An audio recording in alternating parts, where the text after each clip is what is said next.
ಜೈ ರಾಮಕೃಷ್ಣ. ನಮಸ್ತೆ. ಯುಗಾವತಾರ ಶ್ರೀರಾಮಕೃಷ್ಣ ಗ್ರಂಥಾಧ್ಯಯನಕ್ಕೆ ತಮ್ಮೆಲ್ಲರಿಗೂ ಸ್ವಾಗತ.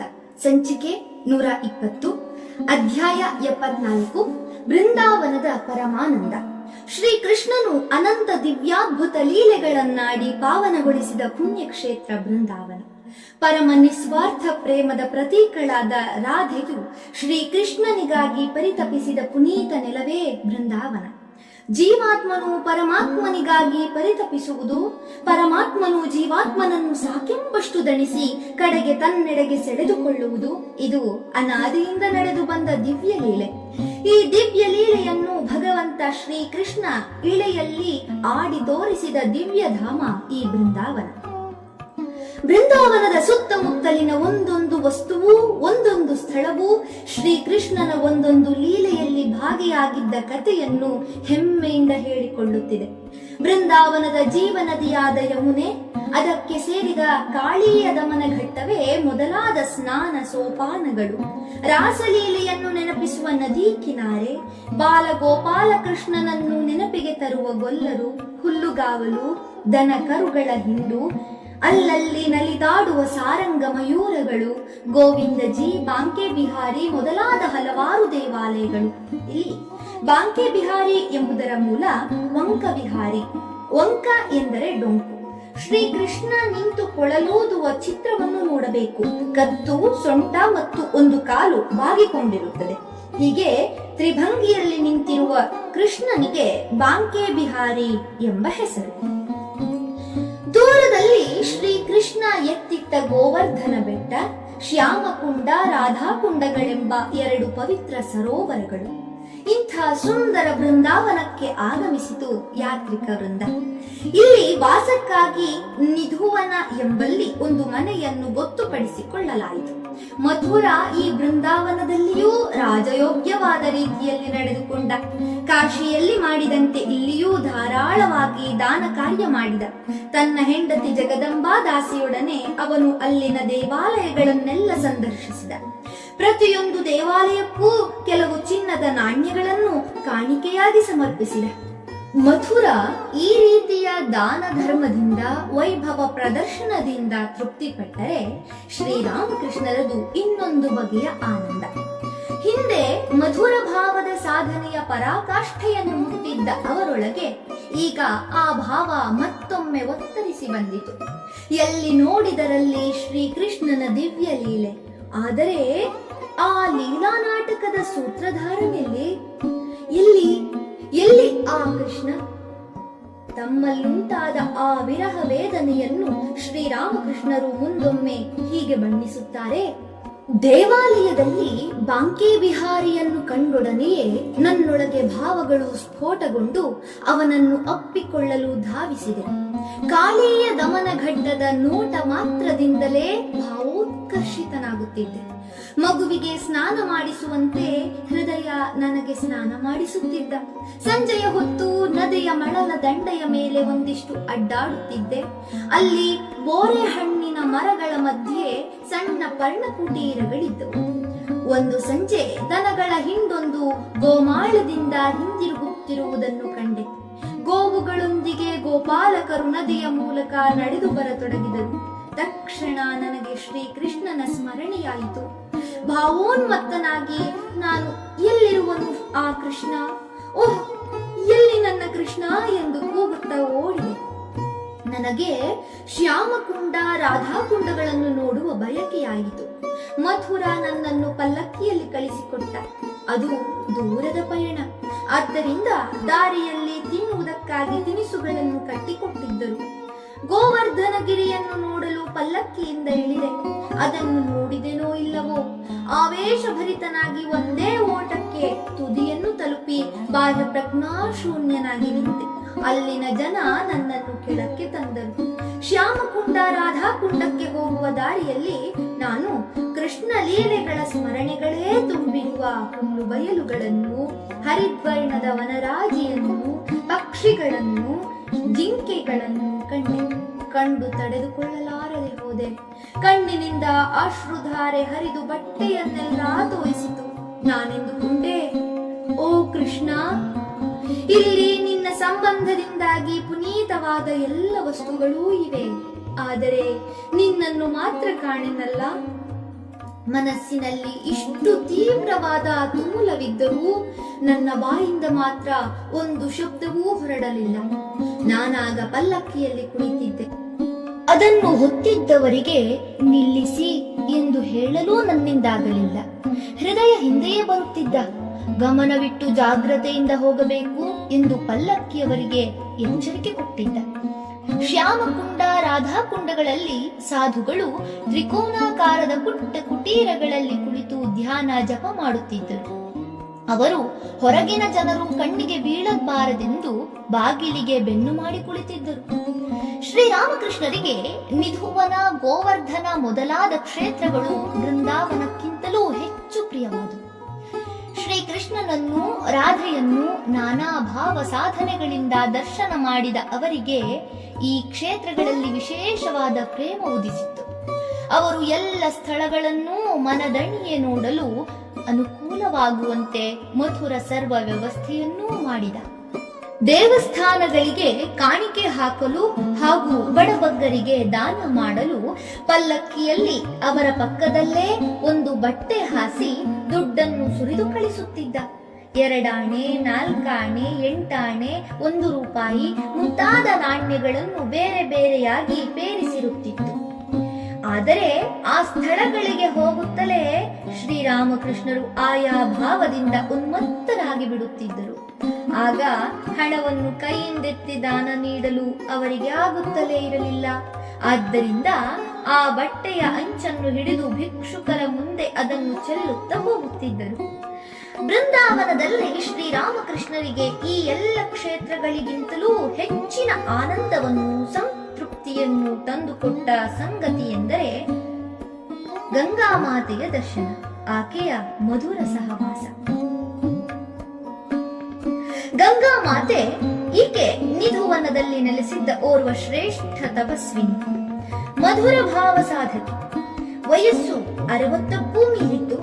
ದೀರ್ಘಕಾಲದವರೆಗೆ ರಾಧಾಕೃಷ್ಣರಲ್ಲಿ ಅತಿಶಯ ಪ್ರೇಮವಿಟ್ಟು ಅದ್ಭುತವಾದ ಸಾಧನೆ ಮಾಡಿದ್ದಳು. ಅದರ ಪರಿಣಾಮವಾಗಿ ಅವಳ ವ್ಯಕ್ತಿತ್ವವೇ ಸಂಪೂರ್ಣವಾಗಿ ಪರಿವರ್ತನೆಗೊಂಡಿತ್ತು. ದಿವ್ಯ ಪ್ರೇಮದಲ್ಲೇ ಮಿಂದು ತಣಿದು ಹಣ್ಣಾದ ಜೀವ ಅದು.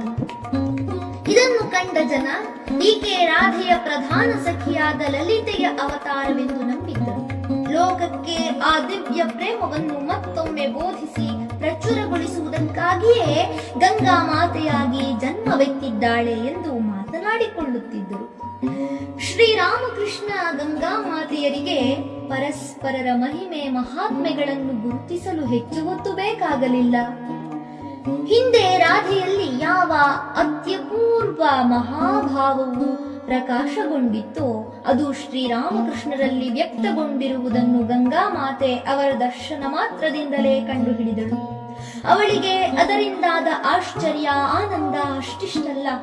ಅವಳು ಶ್ರೀರಾಮಕೃಷ್ಣರನ್ನು ಸ್ವಯಂ ರಾಧಾರಾಣಿಯೇ ಎಂದು ನಿರ್ಧರಿಸಿ ದುಲಾಲಿ ಎಂದು ಕರೆಯತೊಡಗಿದಳು. ದುಲಾಲಿ ಹಿಂದಿಯಲ್ಲಿ ಸಾಮಾನ್ಯ ಅರ್ಥ ಮಗಳು ಎಂದು. ರಾಧೆಯ ಮುದ್ದಿನ ಹೆಸರು. ಈ ವಯಸ್ಸಿನಲ್ಲಿ ಇಷ್ಟು ಅನಾಯಾಸವಾಗಿ ದುಲಾಲಿಯ ದರ್ಶನವನ್ನು ಪಡೆದ ತಾನೇ ಧನ್ಯಳೆಂದು ಹಿಕ್ಕಿದಳು. ತಾನು ಇಷ್ಟು ದಿನ ಮಾಡಿದ ಸೇವೆ, ಸಾಧನೆಯೆಲ್ಲ ಸಾರ್ಥಕವಾಯಿತೆಂದು ತಿಳಿದು ಅಪೂರ್ವ ಶಾಂತಿಯನ್ನನುಭವಿಸಿದಳು. ಗಂಗಾ ಮಾತೆಯ ಭೇಟಿಯಿಂದಾಗಿ ಶ್ರೀರಾಮಕೃಷ್ಣರೂ ಅಷ್ಟೇ ಸಂಪ್ರೀತರಾದರು. ಯಾವ ಸಾಧು ಸಜ್ಜನರನ್ನೇ ಭೇಟಿಯಾದಾಗಲೂ ಅವರು ಯಾವ ಭಾವದ ಸಾಧಕರು, ಆಧ್ಯಾತ್ಮಿಕ ಪಥದಲ್ಲಿ ಎಷ್ಟು ದೂರ ಸಾಗಿದ್ದಾರೆ ಎಂಬುದನ್ನು ಮೊದಲು ಕಂಡುಕೊಳ್ಳುವುದು ಶ್ರೀರಾಮಕೃಷ್ಣರ ಸ್ವಭಾವ.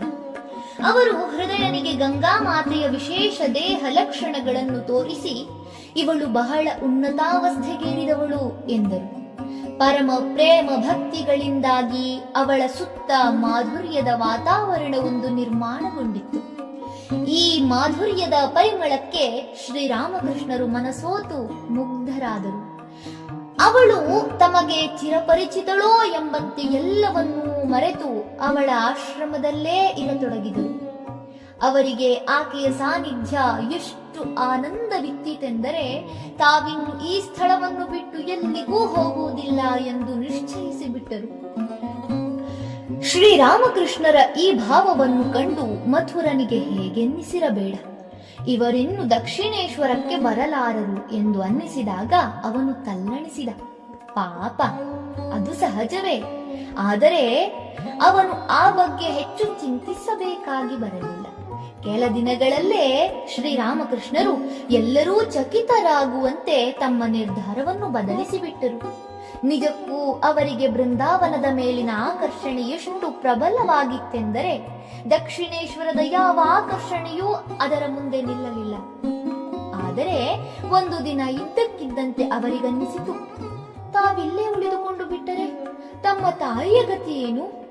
ಕಡೆಗಾಲದಲ್ಲಿ ರಾಧಾ ಕೃಷ್ಣ ಎನ್ನುತ್ತಾ ಗಂಗಾ ತೀರದಲ್ಲಿ ನಿಶ್ಚಿಂತೆಯಾಗಿ ಪ್ರಾಣ ಬಿಡಲು ದಕ್ಷಿಣೇಶ್ವರಕ್ಕೆ ಬಂದವಳಲ್ಲವೇ ಅವಳು? ಈಗ ಅವಳ ಆಸೆ ಈಡೇರುವ ಬಗೆ ಹೇಗೆ? ಈ ಯೋಚನೆ ಬಂದ ಕೂಡಲೇ ಅವರ ಮನಸ್ಸು ಕರಗಿ ಹೋಯಿತು. ನಿರ್ಧಾರ ಬದಲಾಯಿತು. ಬೃಂದಾವನದಲ್ಲಿ 2 ವಾರಗಳನ್ನು ಕಳೆದ ಬಳಿಕ ಶ್ರೀರಾಮಕೃಷ್ಣರು ಪುನಃ ಕಾಶಿಗೆ ಹೊರಡಲು ಅನುವಾದರು. ಆದರೆ ಗಂಗಾ ಮಾತೆ ಬಿಟ್ಟು ಕೊಡಬೇಕಲ್ಲ. ಹೇಗೋ ಬಹಳ ಕಷ್ಟದಿಂದ ಆಕೆಯ ಸಮ್ಮತಿಯನ್ನು ಪಡೆದುಕೊಂಡು ಸಹಯಾತ್ರಿಕರೊಡನೆ ಕಾಶಿಗೆ ಹೊರಟರು. ಬೃಂದಾವನದಿಂದ ನಿರ್ಗಮಿಸುವ ಮುನ್ನ ಶ್ರೀರಾಮಕೃಷ್ಣರು ಭೈರವಿ ಬ್ರಾಹ್ಮಣಿಯನ್ನು ಕಂಡು ಮಾತನಾಡಿದರು. ಕೊನೆಯವರೆಗೂ ಬೃಂದಾವನದಲ್ಲೇ ಇದ್ದುಕೊಂಡು ಸಾಧನೆಯನ್ನು ಮುಂದುವರಿಸುವಂತೆ ಆಕೆಗೆ ಹೇಳಿದರು. ಅದರಂತೆಯೇ ಆಕೆ ಅಲ್ಲಿಯೇ ಇದ್ದು ಬಿಟ್ಟಳು. ಮುಂದೆ ಕೆಲ ಕಾಲದಲ್ಲೇ ಆಕೆ ಶ್ರೀಕೃಷ್ಣನ ಪಾದ ಸೇರಿದಳೆಂಬ ಸುದ್ದಿ ದಕ್ಷಿಣೇಶ್ವರಕ್ಕೆ ಮುಟ್ಟಿತು. ಬೃಂದಾವನದಲ್ಲಿದ್ದಾಗ ಶ್ರೀರಾಮಕೃಷ್ಣರಿಗೆ ವೀಣಾವಾದನವನ್ನು ಕೇಳಬೇಕೆಂಬ ಇಚ್ಛೆಯುಂಟಾಯಿತು. ಆದರೆ ಆಗ ಅಲ್ಲಿ ವೈಣಿಕರು ಯಾರೂ ಇಲ್ಲದ್ದರಿಂದ ಅವರ ಇಚ್ಛೆ ಪೂರೈಸಲಿಲ್ಲ. ಕಾಶಿಗೆ ಮರಳಿದ ಮೇಲೆ ಪುನಃ ಅವರಲ್ಲಿ ಈ ಇಚ್ಛೆ ಕಾಣಿಸಿಕೊಂಡಿತು. ಕಾಶಿನಗರದ ಮದನಪುರ ಎಂಬಲ್ಲಿ ಮಹೇಶ ಚಂದ್ರ ಸರ್ಕಾರ ಎನ್ನುವ ಪ್ರಸಿದ್ಧ ವೈಣಿಕನಿದ್ದಾನೆಂದು ಅವರಿಗೆ ತಿಳಿದು ಬಂದಿತು. ಕೂಡಲೇ ಹೃದಯನೊಂದಿಗೆ ಅವನ ಮನೆಗೆ ಹೋಗಿ ದಯವಿಟ್ಟು ತಮಗಾಗಿ ವೀಣೆ ನುಡಿಸುವಂತೆ ಅವನನ್ನು ಕೇಳಿಕೊಂಡರು. ಅದು ತನ್ನ ಪಾಲಿನ ಸೌಭಾಗ್ಯವೆನ್ನುತ್ತಾ ಮಹೇಶ ಚಂದ್ರ ವೀಣೆ ನುಡಿಸಲಾರಂಭಿಸಿದ. ವೀಣೆಯ ಮಧುರ ಗಂಭೀರ ಝಂಕಾರವನ್ನು ಕೇಳಿದೊಡನೆಯೇ ಶ್ರೀರಾಮಕೃಷ್ಣರು ಭಾವಾವಿಷ್ಟರಾದರು. ಮನಸ್ಸು ಇನ್ನೇನು ಭಾವ ಸಮಾಧಿಗೇರಬೇಕು. ಅಷ್ಟರಲ್ಲೇ ಅವರು, ತಾಯಿ, ಓ ತಾಯಿ, ಸಮಾಧಿಸ್ಥನಾಗಿ ಬಿಟ್ಟರೆ ಸಂಗೀತ ಕೇಳುವುದು ಹೇಗಮ್ಮ? ನನ್ನ ಮನಸ್ಸನ್ನೊಂದಿಷ್ಟು ಶಾಂತವಾಗಿರಿಸಮ್ಮ.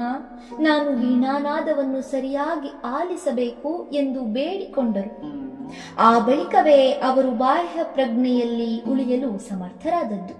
ಅಲ್ಲದೆ ವೀಣಾವಾದನವನ್ನು ಆಲಿಸುತ್ತಾ ನಡುವೆ ತಮ್ಮ ಸ್ವರವನ್ನೂ ಸೇರಿಸಿ ಗುನುಗಿದರು. ಆ ವೈಣಿಕನಿಗೆ ಇಂತಹ ದಿವ್ಯ ಶ್ರೋತೃ ಒಬ್ಬನ ಮುಂದೆ ನುಡಿಸುವುದಕ್ಕಿಂತ ಹೆಚ್ಚಿನ ಮನ್ನಣೆ ಮತ್ತೇನು ಬೇಕು? ಮಹೇಶ ಚಂದ್ರ ಅಂದು ಸಂಜೆ 5 ಗಂಟೆಯಿಂದ 8 ಗಂಟೆಯವರೆಗೂ ವೀಣೆ ನುಡಿಸಿದ. ಆಮೇಲೆ ಶ್ರೀರಾಮಕೃಷ್ಣರು ಅವನ ಕೋರಿಕೆಯಂತೆ ಸ್ವಲ್ಪ ಉಪಾಹಾರವನ್ನು ಸ್ವೀಕರಿಸಿ ಮರಳಿದರು. ಅಂದಿನಿಂದ ಅವನು ಅವರ ದರ್ಶನಕ್ಕಾಗಿ ತಾನೇ ಪ್ರತಿದಿನವೂ ಬರುತ್ತಿದ್ದ. ಅವನು ವೀಣೆಯನ್ನು ನುಡಿಸುತ್ತಾ ತಾನೇ ಮೈಮರೆಯುತ್ತಿದ್ದ. ಯಾತ್ರೆಯ ಮುಂದಿನ ಅಂಗವಾಗಿ ವಾರಾಣಸಿಯಿಂದ ಗಯಾ ಕ್ಷೇತ್ರಕ್ಕೆ ಹೋಗುವುದೆಂದು ಮಥುರ ಆಲೋಚಿಸಿದ್ದ. ಗದಾಧರನ ದರ್ಶನ ಮಾಡಲು ಠಾಕೂರರು ಸಂತಸದಿಂದ ಕೂಡಲೇ ಒಪ್ಪುವರೆಂದು ಅವನು ಭಾವಿಸಿದ್ದ. ಆದರೆ ಶ್ರೀರಾಮಕೃಷ್ಣರು ತಾವು ಗಯೆಗೆ ಬರಲಾರೆವೆಂದು ಹೇಳಿಬಿಟ್ಟರು. ಅದಕ್ಕೆ ಅವರು ನೀಡಿದ ಕಾರಣವನ್ನು ಕೇಳಿದಾಗ ಮಾತ್ರ ಮಥುರ ಚಕಿತನಾದ. ಹಿಂದೆ ತಮ್ಮ ತಂದೆ ಕ್ಷುದಿರಾಮ ಇದೇ ಕ್ಷೇತ್ರಕ್ಕೆ ಹೋಗಿದ್ದಾಗ ಅವನಿಗಾದ ಅದ್ಭುತ ದರ್ಶನ, ಬಳಿಕ ತಮ್ಮ ಜನನಕ್ಕೆ ಮೊದಲು ಅನಂತರವೂ ತಮ್ಮ ತಾಯಿ ತಂದೆಯರಿಗಾಗಿದ್ದ ಹಲವಾರು ವಿಚಿತ್ರ ಅನುಭವಗಳು, ಇವನ್ನೆಲ್ಲ ಶ್ರೀರಾಮಕೃಷ್ಣರು ಕೇಳಿ ತಿಳಿದಿದ್ದರು. ತಮಗೆ ಗದಾಧರನೆಂದು ಹೆಸರಿಡಲು ಅದೇ ಕಾರಣವೆಂಬುದೂ ಅವರಿಗೆ ಗೊತ್ತಿತ್ತು. ಆದ್ದರಿಂದ ತಾವೇನಾದರೂ ಗಯೆಗೆ ಹೋಗಿ ಗದಾಧರನ ದರ್ಶನ ಮಾಡಿದರೆ ತಮ್ಮ ಮನಸ್ಸು ಇನ್ನು ಹಿಂದಿರುಗಲಾರದಷ್ಟು ಆಳವಾದ ಸಮಾಧಿ ಸ್ಥಿತಿಗೇರಿ ಬಿಡುತ್ತದೆ. ಅರ್ಥಾತ್ ತಮ್ಮ ಶರೀರವಿನ್ನು ಉಳಿಯಲಾರದು ಎಂಬುದು ಅವರಿಗೆ ಗೋಚರವಾಗಿತ್ತು. ತಮ್ಮ ಶರೀರ ಮನಸ್ಸುಗಳ ಉಗಮ ಸ್ಥಾನವಾದ ಗಯಾ ಕ್ಷೇತ್ರದ ವಿಷಯದಲ್ಲಿ ಮಾತ್ರವಲ್ಲ, ಬೇರೆ ಬೇರೆ ಅವತಾರ ಪುರುಷರು ದೇಹತ್ಯಾಗ ಮಾಡಿದ ಇತರ ಯಾವುದೇ ಕ್ಷೇತ್ರದ ದರ್ಶನ ಮಾಡುವ ಪ್ರಸ್ತಾಪ ಬಂದಾಗಲೂ ಅವರ ಮನಸ್ಸಿನಲ್ಲಿ ಯಾವುದೋ ಒಂದು ಅವ್ಯಕ್ತವಾದ ಭಾವ ಸಂಚಾರವಾಗುವುದನ್ನು ಕಾಣಬಹುದಾಗಿತ್ತು. ಚೈತನ್ಯ ಮಹಾಪ್ರಭುವಿನ ದೇಹಾವಸಾನವಾದ ನೀಲಾಚಲ ಅಂದರೆ ಪುರಿ ಕ್ಷೇತ್ರಕ್ಕೆ ತಾವು ಹೋಗುವ ವಿಷಯದಲ್ಲೂ ಅವರು ಹೀಗೆಯೇ ಹೇಳುತ್ತಿದ್ದರು.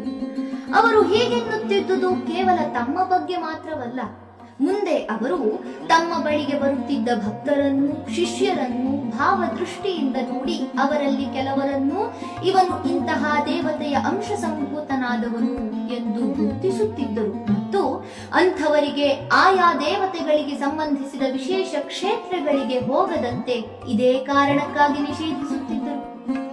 ಇದೊಂದು ಸೋಜಿಗದ ಸಂಗತಿಯೇ ಸೈ. ಇದಕ್ಕೆ ಪೂರಕವಾಗಿ ಅವರೇ ಇನ್ನೊಂದು ಮಾತನ್ನು ಹೇಳುತ್ತಾರೆ.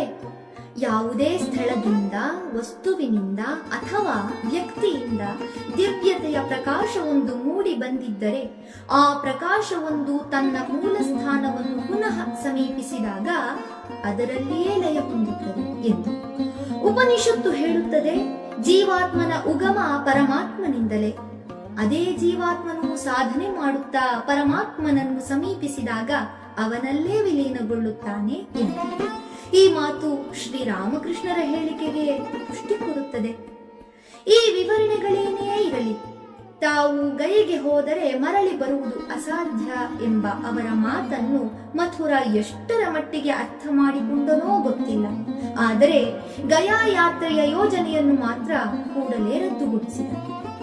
ಇದಾದ ಮೇಲೆ ಅವನು ಶ್ರೀರಾಮಕೃಷ್ಣರೊಡನೆ ಕಾಶಿಯಲ್ಲೇ 1-2 ತಿಂಗಳನ್ನು ಕಳೆದ. ದೀಪಾವಳಿಯ ಸಮಯದಲ್ಲಿ ಶ್ರೀ ವಿಶ್ವನಾಥ ಸ್ವಾಮಿ ಹಾಗೂ ಅನ್ನಪೂರ್ಣಾದೇವಿಗೆ ವಿಶೇಷ ಅಲಂಕಾರ ಮಾಡಿದಾಗ ಅದನ್ನು ನೋಡಬೇಕೆಂದು ಶ್ರೀರಾಮಕೃಷ್ಣರು ಆಸೆ ಪಟ್ಟಿದ್ದರು. ಅವರು ಅಷ್ಟು ದಿನ ಕಾದದ್ದು ಸಾರ್ಥಕವಾಯಿತು. ದೀಪಾವಳಿಯ ಅಮಾವಾಸ್ಯೆಯ ದಿನ ಅನ್ನಪೂರ್ಣೆಯ ಚಿನ್ನದ ವಿಗ್ರಹವನ್ನು ನೋಡಿ ಶ್ರೀರಾಮಕೃಷ್ಣರು ಆನಂದ ಪರವಶರಾದರು. 1868ರ ನವೆಂಬರ್ನ ವೇಳೆಗೆ ಯಾತ್ರಿಕ ತಂಡ ದಕ್ಷಿಣೇಶ್ವರಕ್ಕೆ ಮರಳಿತು. ಬೃಂದಾವನದ ರಾಧಾಕುಂಡ ಮತ್ತು ಶ್ಯಾಮಕುಂಡದಿಂದ ಶ್ರೀರಾಮಕೃಷ್ಣರು ಒಂದಿಷ್ಟು ಮೃತ್ತಿಕೆಯನ್ನು ತಂದಿದ್ದರು. ದಕ್ಷಿಣೇಶ್ವರಕ್ಕೆ ಬಂದೊಡನೆ ಅದರ ಸ್ವಲ್ಪ ಭಾಗವನ್ನು ಪಂಚವಟಿಯ ಸುತ್ತಮುತ್ತಲೂ ಚೆಲ್ಲಿದರು.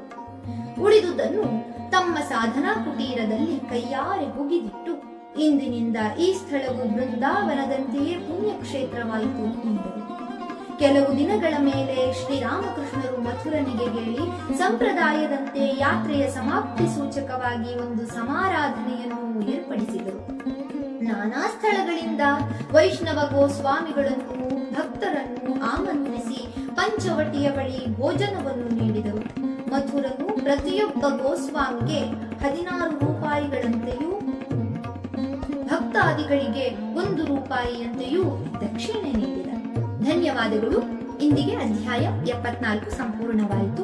ಮುಂದಿನ ಸಂಚಿಕೆಯಲ್ಲಿ ಹೊಸ ಅಧ್ಯಾಯವನ್ನ ಪ್ರಾರಂಭಿಸೋಣ.